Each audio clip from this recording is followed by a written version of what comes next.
Hello dear students, एक बार फिर स्वागत है आपके अपने YouTube channel excellent study classes में। स्टूडेंट्स, आज हम लेकर आए हैं कक्षा 12 हिंदी का 24 महत्वपूर्ण बहुविकल्पीय प्रश्न जो आपके बोर्ड एग्जाम में पूछे जा सकते हैं। स्टूडेंट्स, आप लोग अदर सब्जेक्ट की तैयारी कर रहे होंगे जैसे chemistry, physics, math, bio, otherwise जो भी सब्जेक्ट्स हैं आप लोग उनकी तैयारी कर रहे होंगे, ठीक है। लेकिन उसके साथ साथ आपको हिंदी को भी लेकर के चलना है। हिंदी ऐसा सब्जेक्ट्स है जो आपके बोर्ड एग्जाम में 100 नंबर का पूछा जाता है, ठीक है। तो आपको इसमें से 100 में से 95 तो लाना ही है, ठीक है। आप लोग बिल्कुल भी घबराना नहीं है, आप लोगों को बस मेरे साथ बने रहिए। हिंदी के जितने भी इम्पोर्टेंट क्वेश्चन है वो मैं आप लोगों को करवाऊंगी।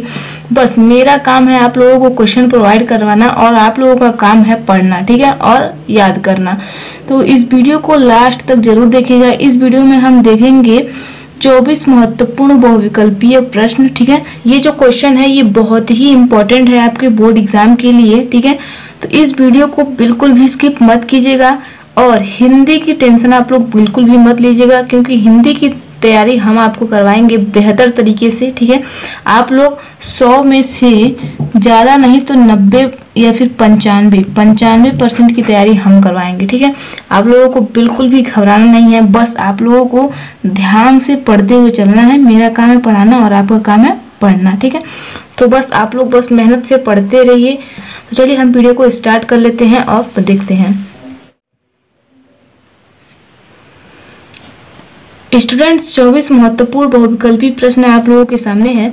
जैसा कि आप इसमें से देख सकते हैं, इसमें पहला प्रश्न क्या है, ठीक है। इसमें जो आपको बहुविकल्पी प्रश्न है ये आपके बोर्ड एग्जाम में 10 नंबर के पूछे जाते हैं, ठीक है। तो यदि आप लोग ये 24 बहुविकल्पीय प्रश्न तैयार कर लेते हैं तो आपको इन्हीं में से देखने को मिलेंगे, ठीक है।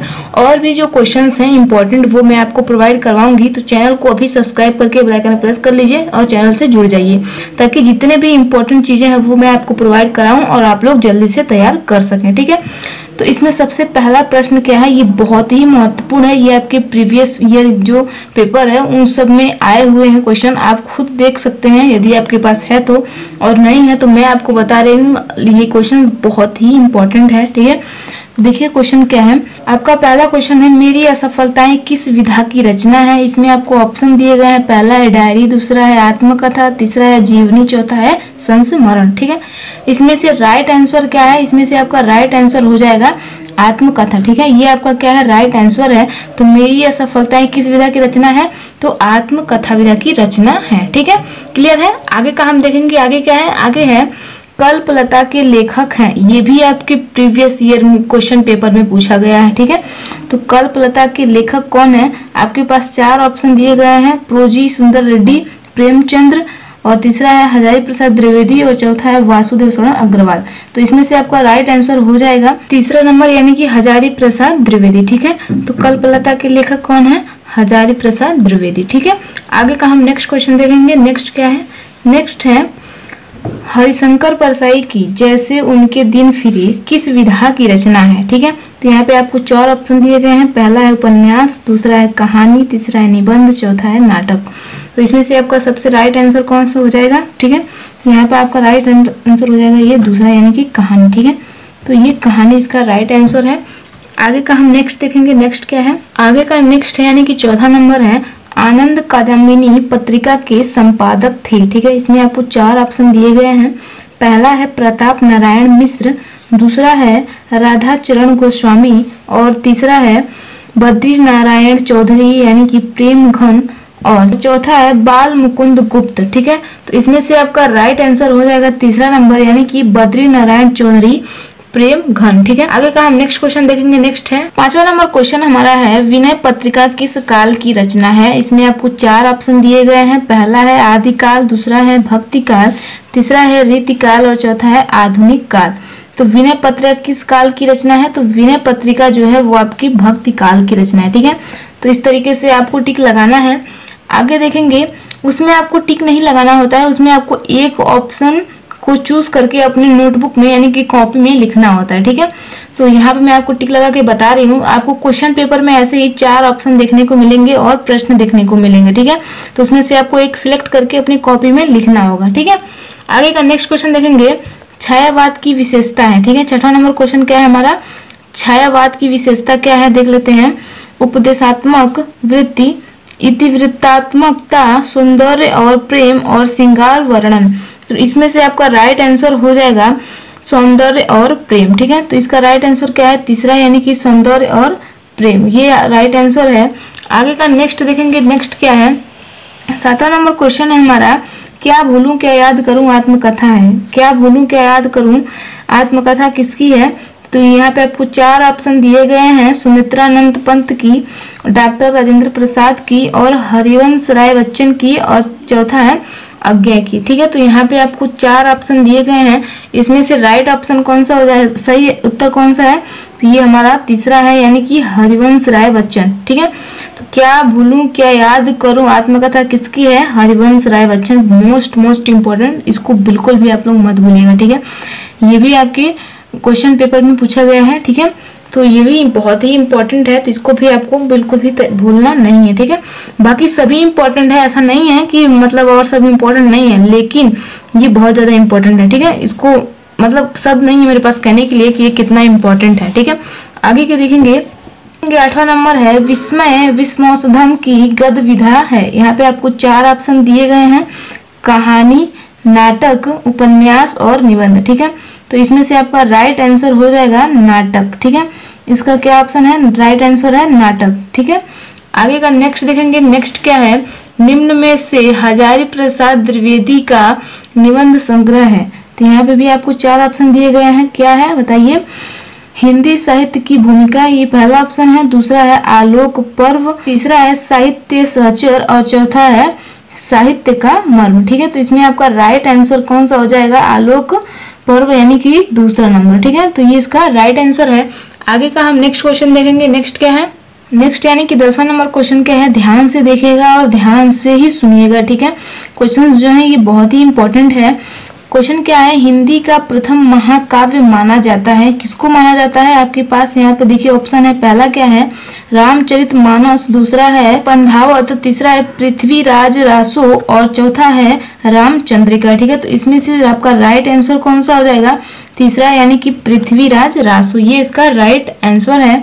आगे देखेंगे नेक्स्ट क्या है? रामधारी सिंह दिनकर की रचना है।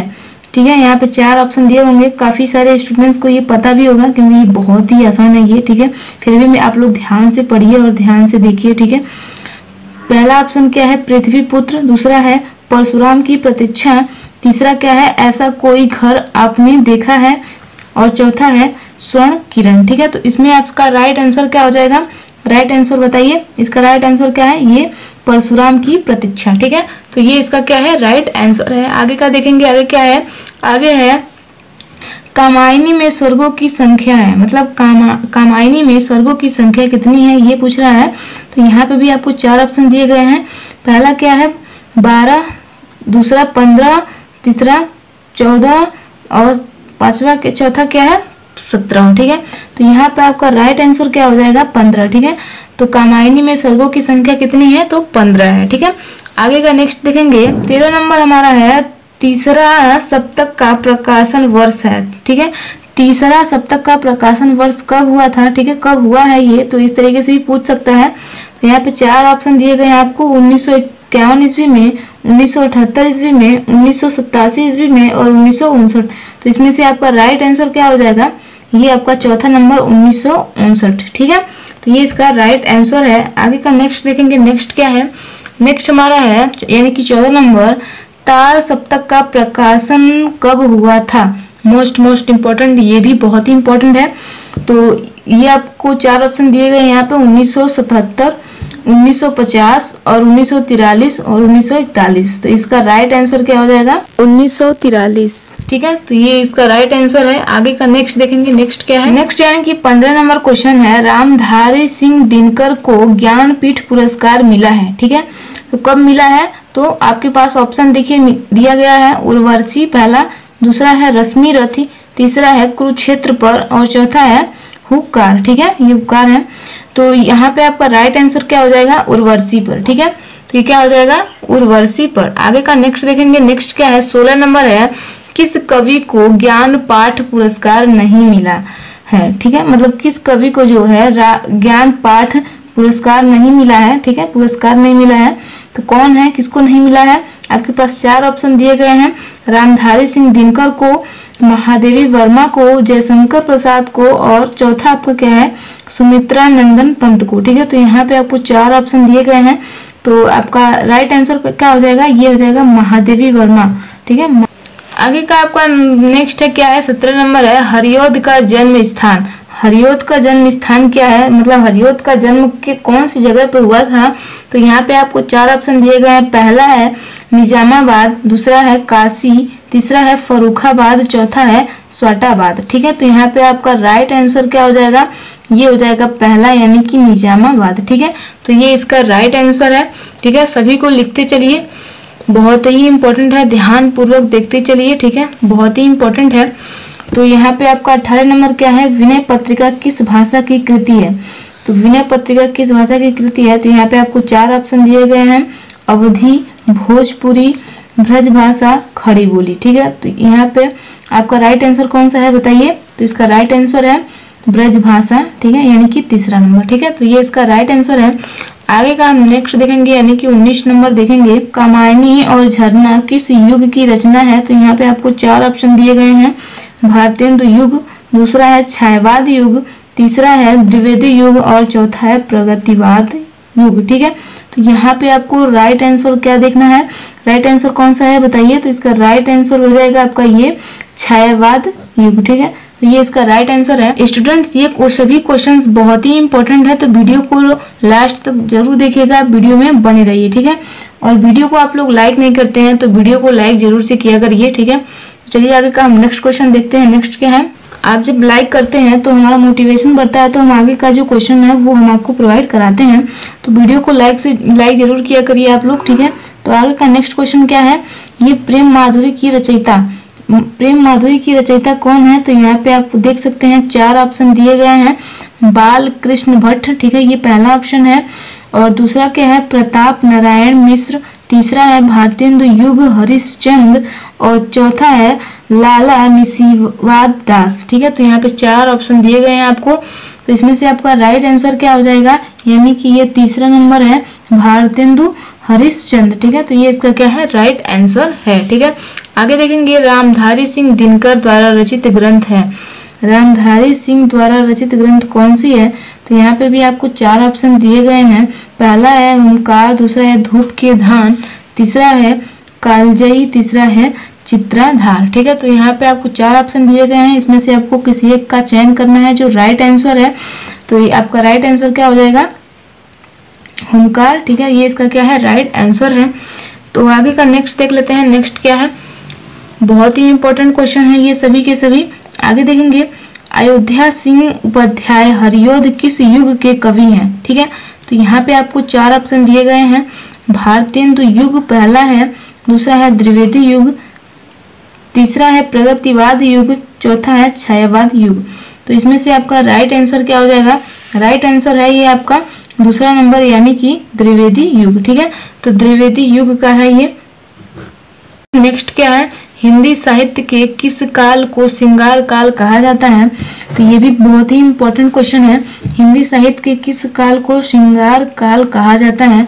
तो यहाँ पे आपके 4 ऑप्शन दिए गए हैं, आदिकाल, दूसरा है भक्ति काल, तीसरा है रीतिकाल और चौथा है आधुनिक काल। ठीक है, तो इसमें से आपका राइट आंसर क्या हो जाएगा, ये रीतिकाल। ठीक है, तो रीतिकाल को क्या कहा जाता है, श्रृंगार काल कहा जाता है। एक क्वेश्चन और है, किस काल को स्वर्ण काल कहा जाता है? ऐसे कुछ, मतलब हिंदी साहित्य के किस काल को स्वर्ण काल कहा जाता है, ऐसा भी एक क्वेश्चन है, तो उसको भी आप लोग ध्यान दीजिएगा। वो आप भक्ति काल को कहा जाता है।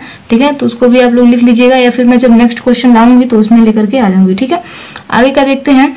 ये 24 नंबर क्या है, साकेत की नायिका है। साकेत की नायिका कौन है? तो यहाँ पे आपको 4 ऑप्शन दिए गए हैं, पहला है यशोधरा, दूसरा है उर्मिला, तीसरा है राधा और चौथा है द्रौपदी। तो यहाँ पे राइट आंसर ये हो जाएगा उर्मिला। ठीक है, तो ये थे आपके 24 मोस्ट इंपॉर्टेंट क्वेश्चन जो आपके बोर्ड एग्जाम में पूछे जा सकते हैं। ये सभी के सभी क्वेश्चंस बहुत ही इंपॉर्टेंट क्वेश्चन है। ठीक है, तो इस सभी क्वेश्चंस को आप लोगों को तैयार कर लेना है। और वीडियो पसंद आई हो तो वीडियो को लाइक कर दीजिए, चैनल पर नए हैं चैनल को सब्सक्राइब करके बेल आइकन को प्रेस कर दीजिए। ठीक है, तो हम मिलते हैं नेक्स्ट वीडियो में इंपॉर्टेंट क्वेश्चन के साथ। ठीक है, जय हिंद जय भारत।